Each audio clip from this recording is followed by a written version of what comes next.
Hello, human peoples. You're listening to the podcast network of Gamefully Unemployed. To support us and gain access to great exclusive podcasts like Fox Mulder is a Maniac, Tom and Jeff Watch Batman, Star Trek The Next Futurama, and our latest show, Spiel Boys, head over to patreon.com/gamefullyunemployed. We do game streaming, movie nights with our patrons every Friday night, and you can even commission your own podcast about anything you want. Literally anything, within reason, and we have to do it.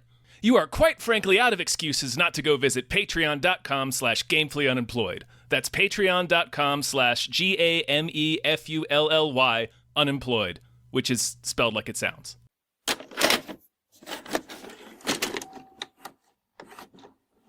That's enough, Okay. right? We've said enough about God's Not Dead. We can end the episode now. Oh, God, yes, please. Unfortunately, that's not how time works. Hi, everybody. Hello, everyone. My name is David Bell, My name is Tom Ryman. and we just watched God's Not Dead. God's Tom? not dead, Dave. Tom, I have seen the light. I have changed. Have you? Are you saved? I'm saved. Oh, God, this is going to be tough. Name? Wheaton. Josh Wheaton. Philosophy 150. You might want to think about a different instructor. Come on, man, it can't be that bad. Think Roman Colosseum, people cheering for your death. I'm Professor Radisson. This is Philosophy 150. I would like to bypass senseless debate altogether and jump to the conclusion, which every sophomore is already aware of: there is no God. All that I require from each of you is that you fill in the papers I've just given you with three little words: God is dead. Who do we have to thank for this? Thank you to Soggy Bottoms, and I guess I'm sorry that we hurt you somehow. Whoever you are, Soggy Bottoms. We're sorry. We're sorry. I don't know if I dinged your car or, Something. I don't know. yeah. I don't know what we did. But we're sorry. Yeah, if I cut in front of you at Ralph's one time, I apologize. Yeah. But now we've watched. Whatever it is, I'll old boy this. I'll cut out my tongue. Yeah, I honestly will then watch another one of these. This is a 2-hour shit. movie that took me 3 hours to watch Yeah, because I kept having to get up and pace. Let's break this down. Everybody Sure. knows this movie, but Do they? I'm not sure. Well, I don't think people have seen the movie, but they know of the movie at least. This is a Kevin Sorbo, Dean Cain film about it's from Pure Flix. I don't want to say. Here's the thing. I don't want to say it's a Christian movie or Catholic or whatever. It's because it's not really. It's a right-wing propaganda film. Yes, it's extremely that. It's not. Yeah, I'm gonna say at the start of this, like, if you are religious, we're not really talking about you. No. I mean, my mom was a minister. Yeah. There's a difference between something being Christian or something being like a faith movie. I guess they make those. Right, Sure. they make those. There's a and they might be difference. lame, but Right, they may be corny and kind of lame, yeah, but like there's a difference between that and just flat out like weirdly sadistic propaganda. This is a This mean movie film. is weirdly so. Yeah, Like and it's I very want not spiteful is what I was looking for. Spiteful. the broad strokes of this film. I want to point out now because I also want to say something about this subject, because this movie's about a guy who lost faith because of a death and claims that God doesn't exist, only to admit he hates God and therefore he does exist, and gets his faith back. There's a better movie about that. It's called Signs. There are better movies about this. I'm just pointing this out. Contact is another one. It's very funny that like Carl Sagan wrote a way better version of a pro-faith movie. So again, it's not about faith and religion. That's not the issue with this movie. What the issue with this movie is that it's so overrun with its own propaganda, it can't do the thing that those other films did. Like, my thought on this movie was that, like, I thought it was actually going to be a little less spiteful. Yeah. I don't know about you. I thought this was going to be a little more nuanced. I thought it was going to be one of those lame faith movies. Well, I thought it was going to be about harmless. Well, yeah, I thought it was going to be about people seeing the light, so to speak, and becoming saved and stuff. But like, what this movie does is like the premise is this weird, completely flat charisma void main character is going to college. Yeah, it's this Lego man. This fucking brick of a human is just going to college and taking Professor Kevin Sorbo's intro philosophy class. Yeah, I got to talk about that class for at least there's 4 so many. hours. Yeah, but like, so the premise is basically Sorbo forces all of his students to sign a piece of paper saying God is dead, and on the first day of class, or else he'll flunk them all. Which we're going to talk about that later because that's totally insane. Yes, it's the movie. The movie invents strawmen for its arguments that simply do not exist. But we'll get to that in a second. Okay, yeah. Because I actually Googled to confirm, like, this is a thing that has literally never happened in the history of No, teaching. it never has. I kept thinking, oh man, I have so many thoughts. I kept thinking about Me too. kept thinking about Charlie Kirk a lot during this movie because this movie feels like it was written and produced by people who have never been to college. Which is it's written and produced by people who feel like they've never existed in the world. Right. Like it's because the way it constructs the college environment is completely bonkers. And I kept thinking of Charlie Kirk because Charlie Kirk got famous going on Fox Business and Fox News and stuff, complaining about how it was impossible to be conservative on college campuses when he was still in high school. Like he'd never been to college, and he's talking about the imagined persecution that takes place on college campuses is like right at the heart of this movie. So like Sorbo makes his class renounce their faith as a requirement for his course, which is bonkers. But like, so the kid's like, oh, I don't want to do it. So Sorbo's like, all right, well, you have to now I'm giving you 3 days of time at the end of class to debate me and prove the existence of God. And he wins this debate by getting Kevin Sorbo to admit that he hates God. That is how spiteful this movie is. A movie that's supposed to be a celebration of like the title, God's Not Dead. And like, no, it's supposed to be like this uplifting thing. And that's the main story. It's spiteful at its core. I think this movie might even be insulting to faith-based Yes, movies. I think it is, probably. Yeah, I think I don't know who you are, if you exist or if you were listening this. If you're like a fan of faith-based movies, I feel like even those people would be like, no, not that movie. That movie's a fucking travesty. Yeah. Because it's such a right-wing fantasy. Because you just identified what is the ultimate right-wing fantasy. It's winning a debate, right? Like on a college campus while you're being persecuted for being a Christian white man. It's so like, the thing that kills me. Like the movie is all about like accepting. You know, you choose to believe in a thing because you believe in it, and like, oh shit, I lost that train of thought. But like what. Fuck, I lost it. We'll come back to it. I know it's at the front of my brain. I just have so many thoughts about this. I know it's hard. Movie. I have 8 pages of notes. Oh, right. I remember what it was. The movie was supposed to be about how like it's this ultimate persecution fantasy, right? Of having to risk everything to stand up for your beliefs because it's your faith.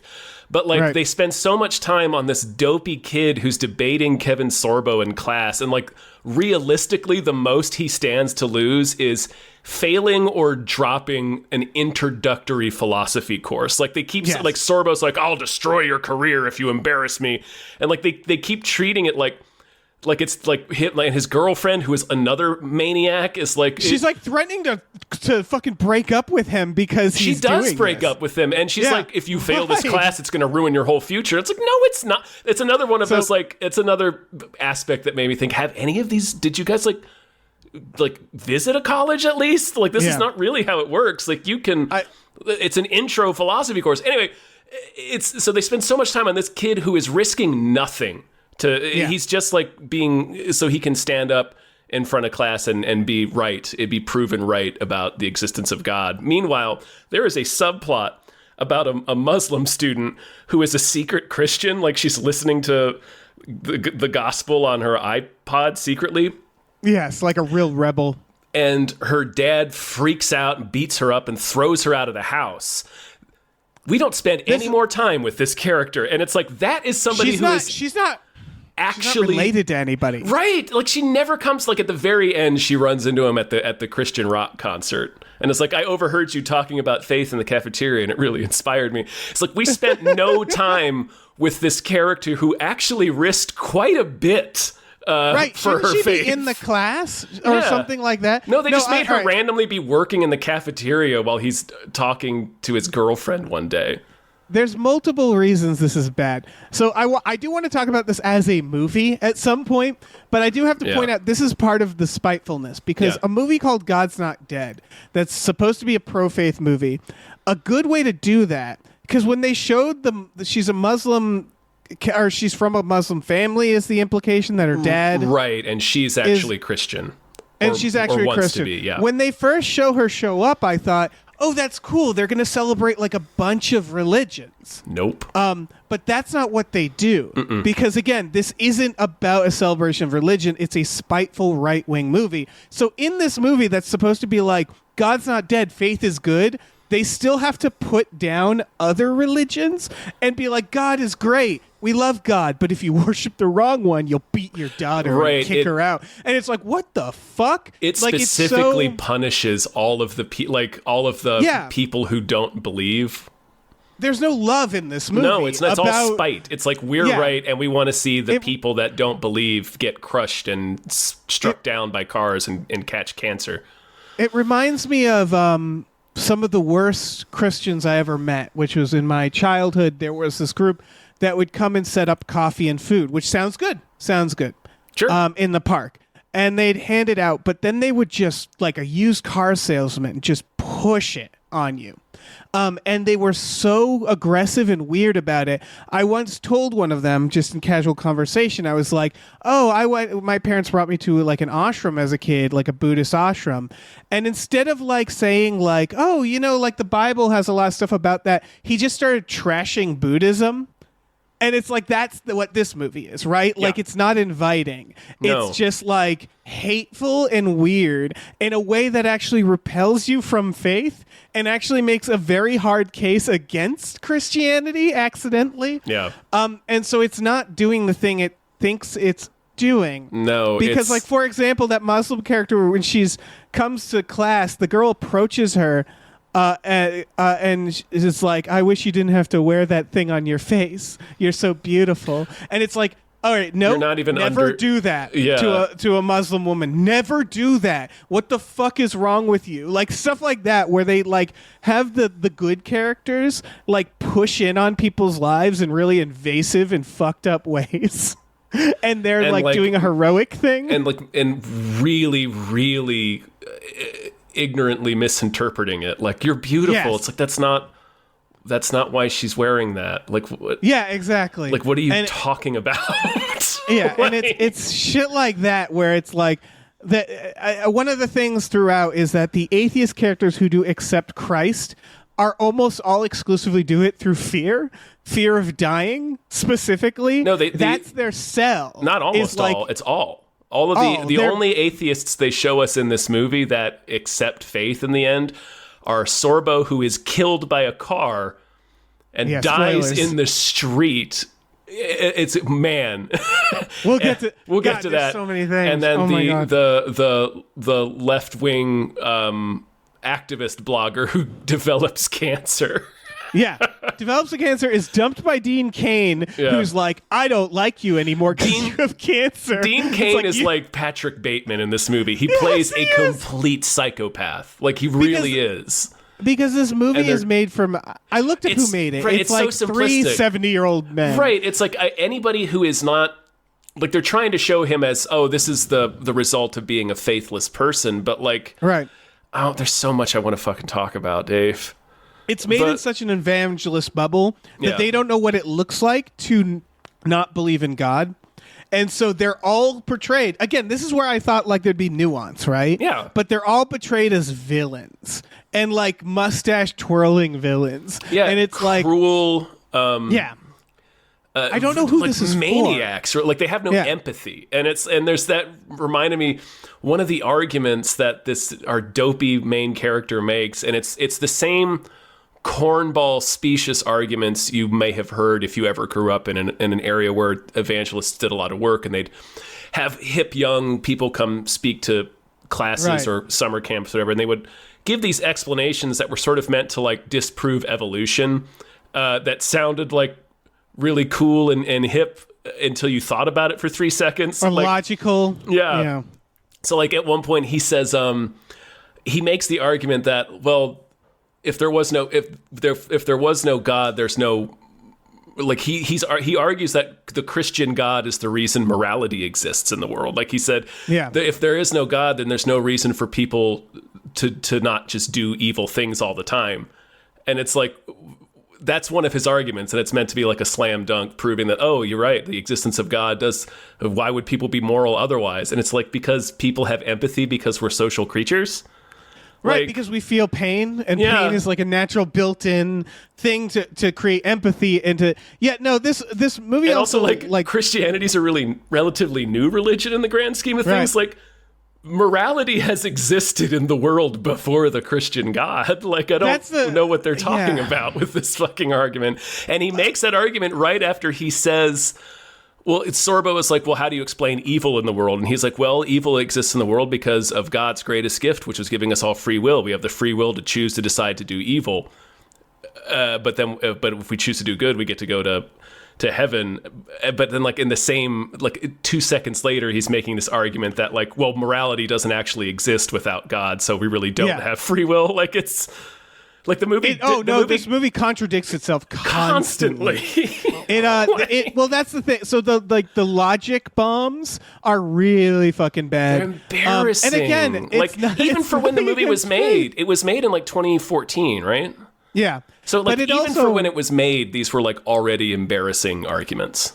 It literally makes it accidentally makes a case against Jesus at one point because the priest sits down with Kevin Sorbo's ex, I believe, and she explains, like, I was with this guy because he was handsome and he paid attention to me.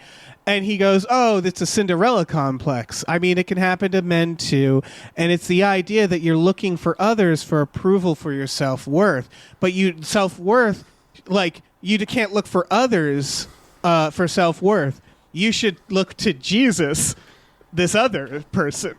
And it was just like, what? Yeah, this other person who is not you. Yeah, the advice, the way that advice would go is then you need to look for your self-worth in yourself. You need to build self-esteem. That's the normal advice, but since it's a movie that's pushing a very specific thing, he can't say that. So he says, like, you're obsessed with the self-worth from another, or the worth of another person. That's wrong. You need to find self-worth from a religion. Yeah. And it's like, oh, God, no, don't do that. Like, again, nothing wrong with religion and finding things from it. But, like, when they're trying to make these specific cases and they're, like, they have to stay within these, like, ultra strict parameters, they end up, like, really fucking just, like, contradicting themselves and sounding really terrible throughout. Yeah, it's... Like, they seem like at the priest at times, when the priest first talks to the guy and he's like, I need advice, and the priest says, oh, check out these Bible verses, and then leaves. I thought they were establishing that the priest wasn't good, that they were showing nuance, because I was like, oh, what an unattentive priest. I think maybe no, they definitely didn't think they... I know that they were trying to show that the priest was having a bit of a crisis of faith because his minister friend comes into town, who we've also got to talk about this character. But like he tells, and like he feels like he's not doing enough because he has, his friend is like, he says like, you're in the trenches ministering to people. Meanwhile, he's just like, I'm just like stuck in this church and I don't really feel like I'm doing God's work. And he's like, no, it's all God's work. And he learns at the end that he was in the right place at the right time to like, to watch Kevin Sorbo to prevent anyone calling Kevin Sorbo an ambulance and get him to accept Christ just as he dies. And then they just immediately go to like a music concert across the street. It's like the most jarring thing in the world. Also, and I know the movie knows this, Sorbo's going to hell, right? Like, that's the thing in their world. Because, spoilers. So basically, what happens in this movie is he shows up the teacher, he wins the debate, and then it's not enough for the movie because the movie has no compassion, it has no empathy, it doesn't actually practice what it's preaching. This movie is not This movie And is so- about we are right. We want everyone to acknowledge that we are right, and we want all the people who think we are wrong to be punished by death. To be punished. Yes. To die. And so it reminds me honestly of like a 90s action movie where it's like, oh, the villain can't be arrested. They have to die. Right, yeah, yes. and I'm amazed Kevin Sorbo didn't like pull a gun from behind his back or something. He's got a gun. Yeah. Like Alan Alda in Murder at 1600. Yeah. Oh God, the gold standard of that trope. And so they make him. He has like this moment where he runs to it ends in a Christian rock concert. Just throwing that out. But he has this moment where he's running to it, and you texted me about this, and I thought I was like, oh, he's gonna have a change of because heart, and they've made him this like. This man who hates God and has been through a tragedy, and Right, it's like, that's so sad. Yeah, they also made him. They also made him be like an asshole to his girlfriend. Right. Because again, he has to be evil. He's actually evil and egotistical, and he's so faithless that his only faith is in material things, which sure, I get it, but like... Right, but they have no nuance, again. Right, and they seemed like they were trying to, because they established that, the reason he hates God is because he watched his mom suffer and die of cancer when he was 12, like when he was a little kid. Right, and because again, they're using fear of death. That's right, what they but love. like that gives him. It's not just like It gave him a little more nuance than I was expecting. It did. Like because I initially thought, well, he's just like they're portraying him as just like a smug intellectual that just wants everyone to admit that God is a fantasy, which is weird. If you teach philosophy, philosophy is all about unanswerable questions. I don't know what the fuck you're doing in a philosophy course, dickhead. That's my God. But yeah. So they gave him a little bit more nuance than that. So it was, they have him after the debate. You see that it actually affects him, and it's hard to say that Kevin Sorbo is the best actor in a movie, but he is in this movie. I was gonna say it. I actually had times where I was like, is he giving a good performance? He is. And I'm not actually. It's in comparison for sure, but I don't think Kevin Sorbo's that bad of an actor. No, he's not. I know why he's not getting work, because he's a maniac. Because he's a MAGA dipshit. But like Hercules was a good show. He was charming as fuck on that show. Yeah, but like him being like, you can't get work doing movies like this, and it's like, well, this movie sucks, man. That's the thing, is like he doesn't have good taste. Yeah, whether or not he's a good actor. This is a bad movie. Like you could have made a movie celebrating faith that wasn't weird and spiteful and like obsessed with killing people that don't agree. Like it's this is a weird movie. It's really weird. Okay. I just wanted to throw that in there, because they had like he kind of loses the debate. He goes home. He reads this letter his mom wrote him when she was dying, and we see it affect him. So he's like, okay. He gets up. He tries to call his ex-girlfriend. He can't get a hold of her. He goes across town to where she's at this Christian rock show. And so they're really setting it up like he's going to go to the show. He's going to reconcile with his girlfriend. He's going to find his faith again. That's what you would expect in a movie like this. It's all about, you saved someone. You brought him back over to the good side or whatever. You saved the ultimate one, right? Yeah, but instead he steps in the street and gets hit by a fucking car and dies. Right, and then he accepts Jesus upon his death. But I don't think that saves him. Like, again, I'm pretty sure if you think about it a little bit, he's not going upstairs, right? And according to them, what I've always heard is that if you accept Jesus or whatever as your savior, you get to go to Christian heaven. That's what I was always told. Really? So I think you can just that's what Faustus is about. Like he has literally until the last minute of his contract with the devil, and the angels are still like, you can still ask for forgiveness, man. It's you can still do it, and he doesn't do it because he's too is his ego. Okay, I mean, I'll do that. Sure, that's but fine. You're right though. That's a really bad message. Like it's so shitty, and they boo him. They then cut to the concert, and the Christian rock band is like, "We heard you had a professor on campus who said God was dead. He just died in the street." And they are booing him. Life has been so cruel to this man. Like, he watched his mother die in a terrible way when he was a child, and now he's dying in the street after the hit of the victim of a random accident, just as he was beginning to, soften his heart a little bit and maybe not be such an asshole at the very least. And then these two strangers minister to him as he's dying and like don't call an ambulance because like, no, he's too far gone. Right. The movie wants to have its cake and eat it too, because I think the movie is trying to show a tragic character where they're like, look at this man, he's lost his faith, he's sad. But they also want to treat him like the villain in a Van Wilder movie. Yeah. Where, like, again, it ends with everybody being like, yay! And booing him at a concert. And it's like, well, which is it? Is that sad or not? Because you're trying to celebrate this, too, in a really fucked up way. The most insane thing is when it cuts back to the Reverend and his visiting minister friend, back out in the street receiving the God's Not Dead text, because everybody at the show, the real life Duck Dynasty guy is in this movie playing himself. That person. And he tells everybody to take out their phones and text a random contact, God's not dead, and pay it forward, and then it'll spread the love. And the minister outside, he and his friend get that text like, this is minutes after they're standing over his body, ministered to a man who died in the street, and they're like chuckling and looking at each other, and his friend literally says it's a day for celebration. He literally says that.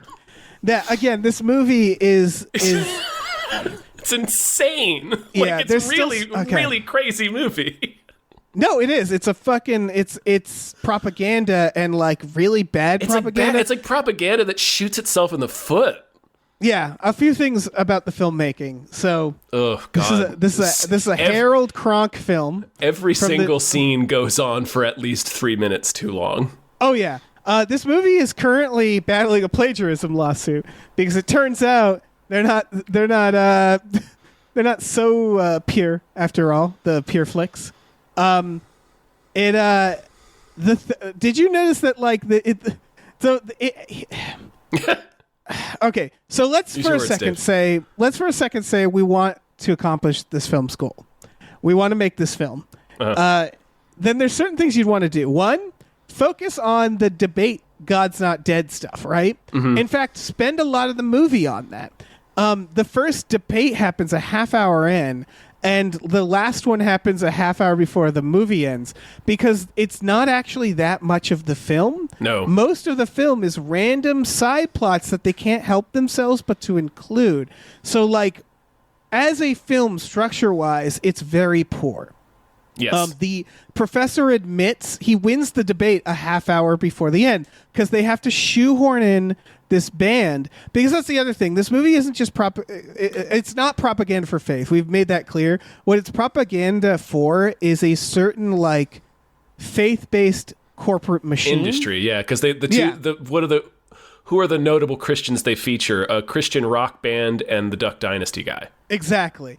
That's what people have to really understand. It's not like this gentle movie for faith. It is a like, yeah, you should give money to these it's an evangelist like fucking corporate advertisement. And they're trying to act like the Duck Dynasty guy, they tried to portray as like this good old boy who's just like, he's just trying to get by, when he's a fucking millionaire, who has a really sketchy past. And they do the thing where like this liberal, she's for New Left News. The New Left, yeah. Approaches him, and again, they don't know how to create anything that isn't like, they don't know how to create a left-leaning character at all. No, they don't. So she is just the most like Strawman you could imagine, where she's like, is it true you kill those ducks? And like, what would you say to like, is it like when she goes into the band, she's like, what, like, can you, like, is it true that you talk about God besides him being like an illusion? Like, it's the worst interview questions. Yeah. The most Strawman thing, so the characters can calmly create these really like cool responses, like the kind of argument that people have in their own heads, where it's like, oh, actually. And Duck Dynasty guy is the most egregious, because he's just like, we're just trying to live our lives. You're welcome to not watch our show, and we're just good, honest people. And it's like, I quick Google, oh, look at all these things he said about gay people. Yeah. Like, that's the thing. It's like, they're not trying to live their lives. They're trying to invade other people's lives actively. They are not just trying to exist. The 81% of people believe in God in America. Yeah. I looked it up. Yeah. So this other portrayal of like we're the underdogs, it is so disingenuous. In such a like frustrating way. Like I pointed out, they ignore the character that actually does risk quite a lot for her faith in favor of this dipshit debating his professor. It's like they so badly don't understand what it actually means to be persecuted that even in their own persecution fantasy, they undermine it.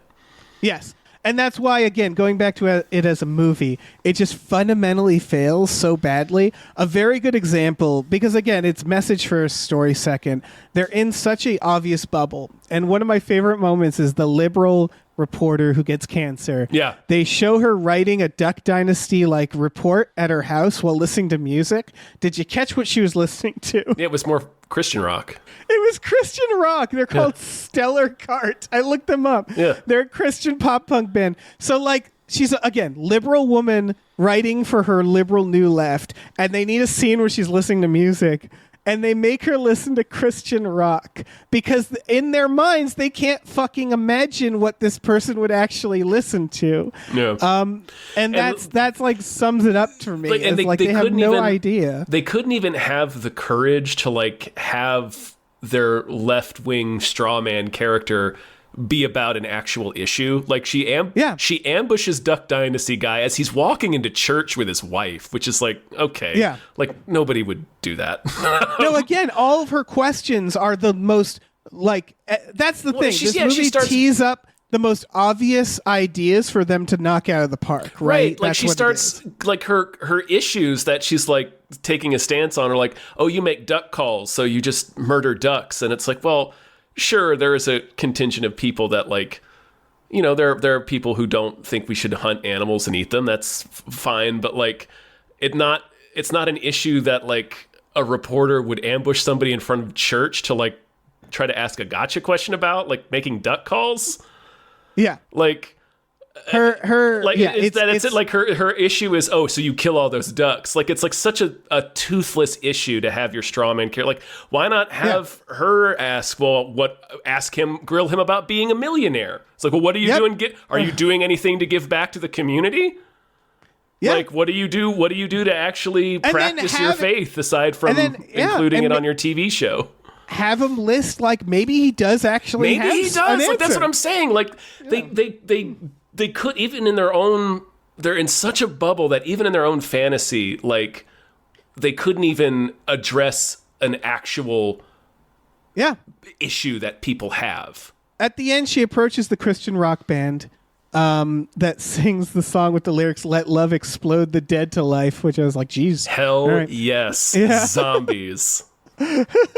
But she walks in and she ambushes them, and her first question of her ambush is basically, so you guys are going to go out there and sing about God and Jesus even though they aren't real? How could you do that? And then that's like pretty much the question, and they're like, well, we actually do believe in God and Jesus. And like it's again the most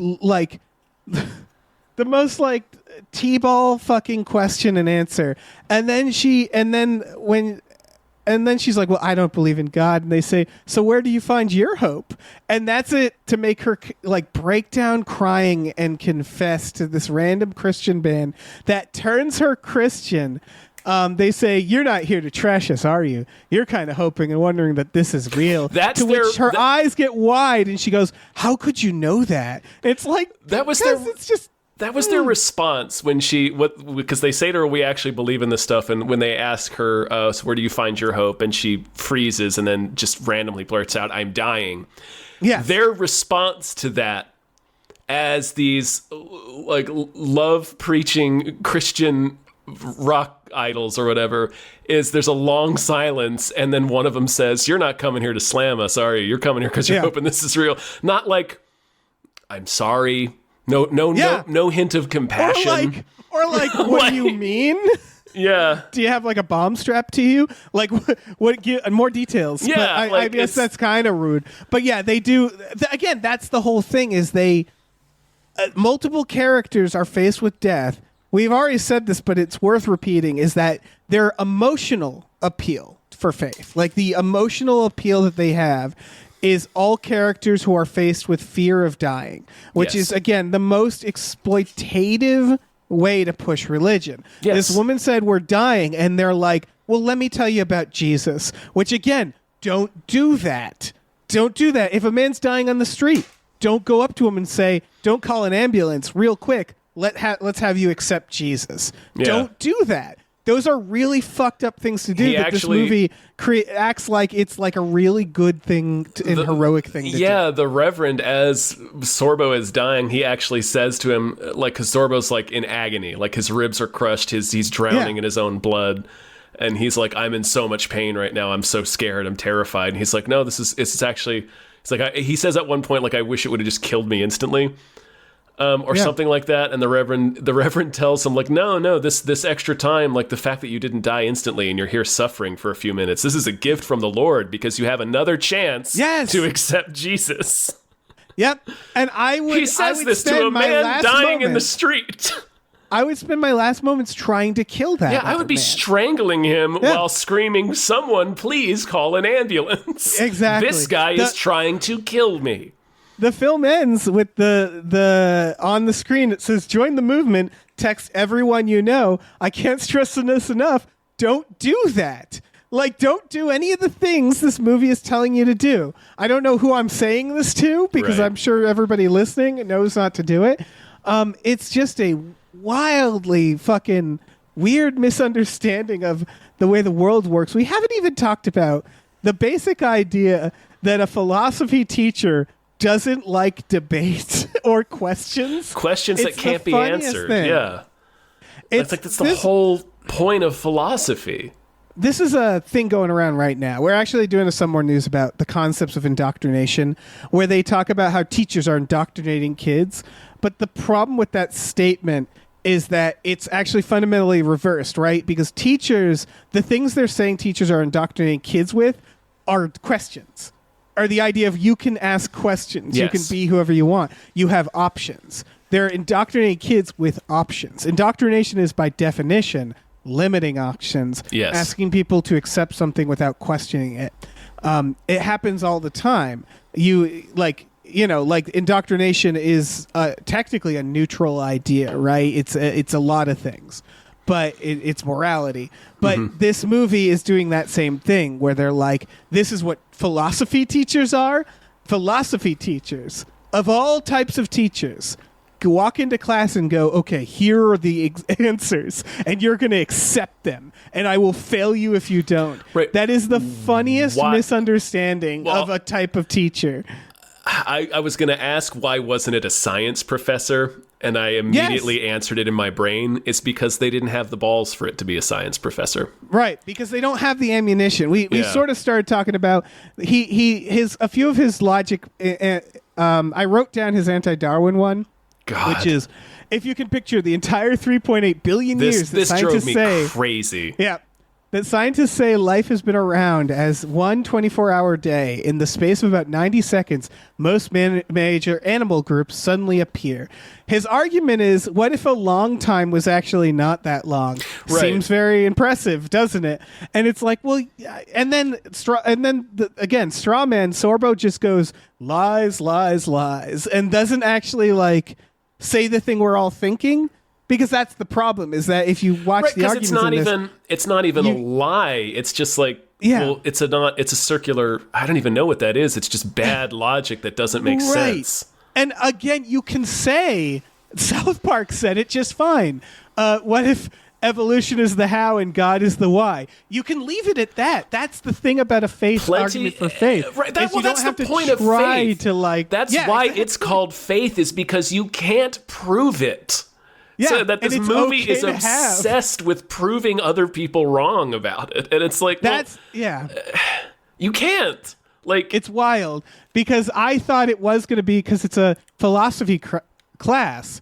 So I thought it was going to be like, we'll talk about the philosophical case for God, about faith. Again, something that Contact does very well. Something that, multiple movies do very well. But then he tries to logic bro it by using these really bad arguments. Yeah, arguments that don't makes work. the case against God when you think about it for more than 2 seconds, and it's like, my God! Like I said, it's the same shit that evangelical speakers would use. I saw a few growing up. It's the exact same kinds of really specious arguments they're just every debate bro on the internet uses them. It's all about distracting and redirecting. It's like he says that evolution thing was nuts because he was like, well, imagine all geologic time is a 24-hour day. And every life on Earth came into being within 90 seconds. That seems pretty incredible, right? That it all happened that fast. But it's like that we're talking about. It's like in a relatively short amount of time. Yeah, but we're talking about eons. Like we're talking about a geologic scale. Like the life on Earth still took like 500 million years to appear. Yeah, exactly. Like it's not a short time, you fucking ass. Yeah. And again, you can just say what we perceive as science is the work of God. That's a fine argument. I've plenty of scientists leave room for that, right? Because there's no way to prove that there isn't. And we honestly don't we still the Big Bang Theory is a theory, but we don't know really how the universe got created. We don't know really what caused that to happen. It still leaves room for it because we can't know. That's again the thing. 81% of people believe in God, and unless you're like 16-year-old edgelord, most people get along just fine. That's the thing. Yeah. This movie's got the Ted Cruz problem. It's really online, and what I mean by that is it's like when in fucking DeSantis being like, we're going after wokeness. That's what Americans want, and I'm like, I don't what the know fuck what are you that talking is. about? Yeah, I think you're talking like a weirdo. I think most people. Like when I talk to people and they're like, I believe in God, and then someone else is like, I don't really. That's kind of it. Like they don't fight about it. It's not a big deal for the most part. Not really.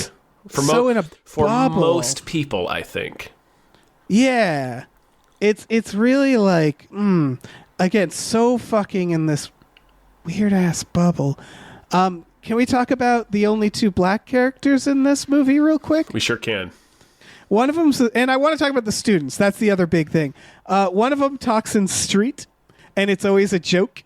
And he's not a real character. He doesn't have an actual, I don't even remember this character. It's the student. What's the students? Who's just like, yeah, I'm J-Dog. What's up? That's it. That's his whole character. Is like he'll say a few words. I didn't even remember him.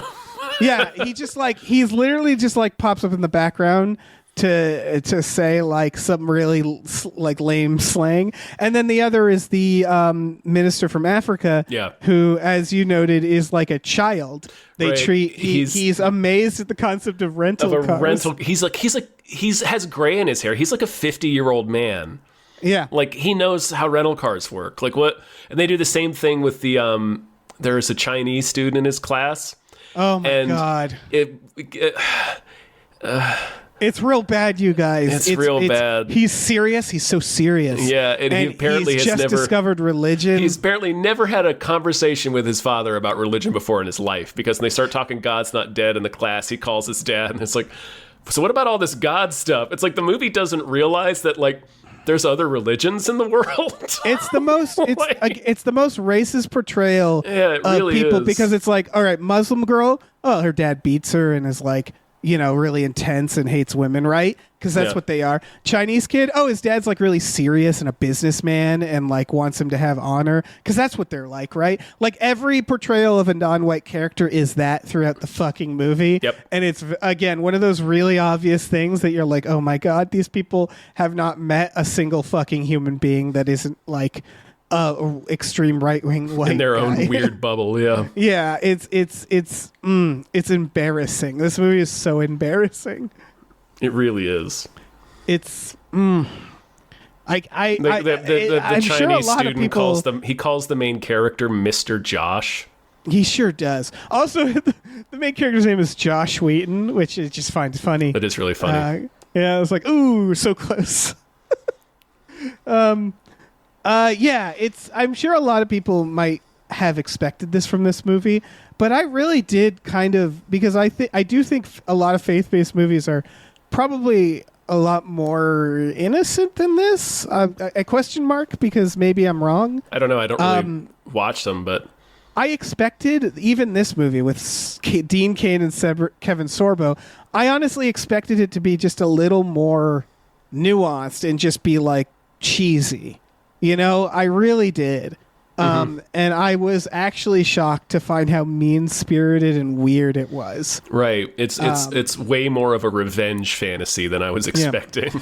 Oh, and the final thing I had to say, because we're doing some more news similar to this, which is, this is a pattern I've noticed a lot, because I've been watching, like, PragerU has Prager Kids, their new indoctrination channel, and the ads for that depict kids in the most insulting fucking way. They depict them as these like slack-jawed sponges who will just parrot anything told to them. Yeah. And that really gets to the like the core of why the right wing really has this like school fetish, and why they're so obsessed with grooming, is because they fundamentally don't respect young people and think that they're all like that. And this movie is no different, where all the classmates are like, they're sponges, and it's about like this one kid who's been raised right. He's been raised right, so he's the smart one,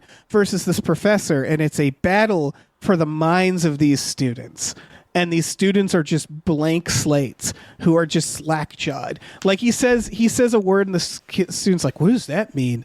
And like, and like he explains it, and Sorbo is mad. And then, like you said, the Chinese kid is like, "You've taught me about religion," and it's like, you didn't know about religion yet. And they're all like that, and it's really like, again, it's such an insulting portrayal of what a young person is like, and it really cuts to the core of like, they don't like young people. They don't respect them. This is why they keep talking about raising the voting age, right? Yeah. Because they fundamentally think that they're like, and also because idiots. young voters tend to vote left, right? And that's why they think they're idiots, because they can't imagine anything but like, oh, these liberal teachers are filling their minds with lies, and that's what it is. They don't think for themselves. That whole thing is like, my kid went to college and he was ruined.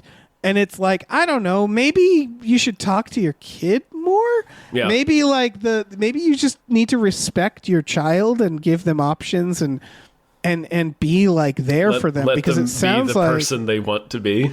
Right. It sounds like maybe you don't respect your kid, and you don't listen to them. And that's the heart of this movie, is like, kids are that.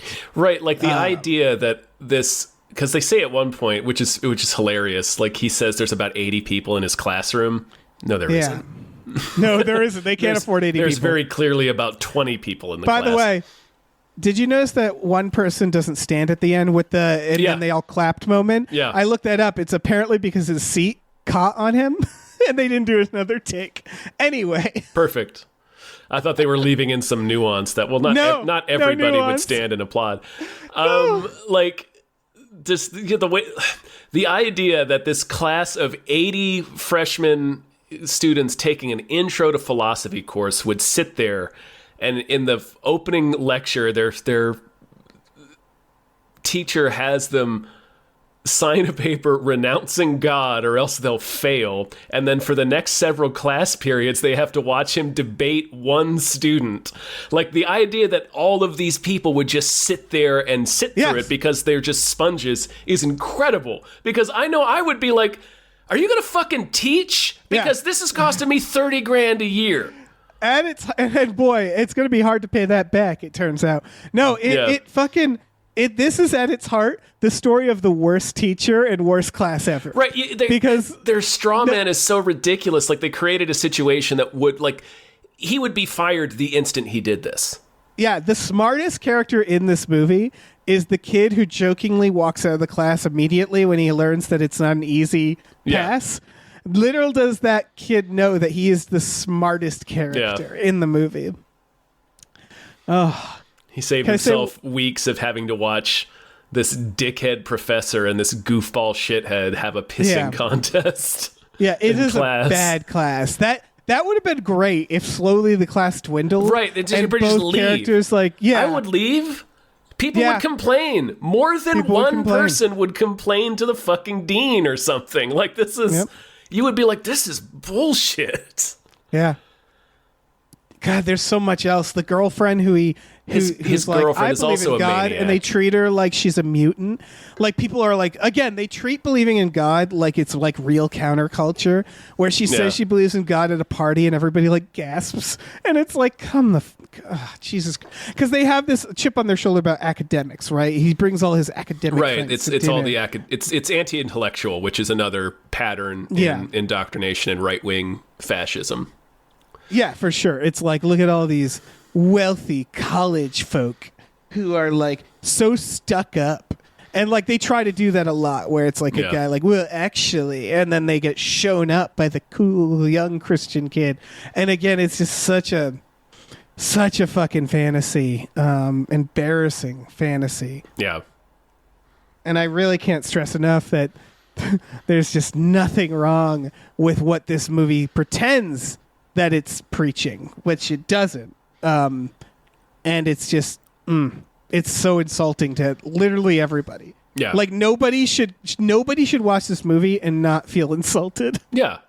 It's an insulting film. It's an insulting piece of propaganda for all humans. Like, yep. I thought the car dealer bit was cute. That's my one compliment. I didn't. I super knew I didn't feel like we needed to devote 25 minutes of the movie to that shit. It's the best part of the movie. I'm not saying it's good, I guess, but there's the whole bit where they just keep getting the same car from the car dealer, and it breaks down every time. And I was like, well, at least that's something. At least that's like a little game in the movie, a little lighthearted. Like, I would argue the priest is probably the most likable character, obviously, because they want him to be, because he's a priest, right? Mm-hmm. It's that's as good as this movie gets.